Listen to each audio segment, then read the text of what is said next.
पूछती दुल्हा के मैया के क्या नहीं होना।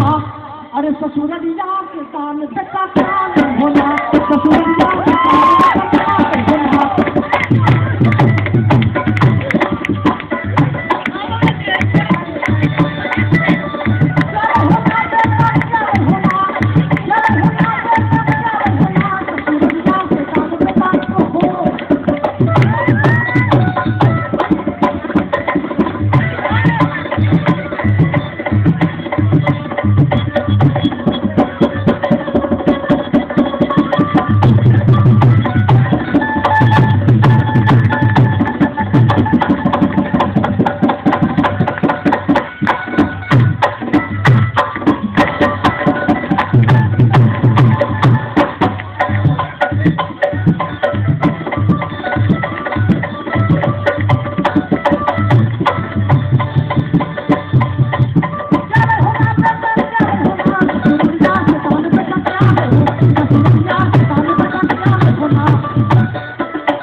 अरे घूम अरे नाच हो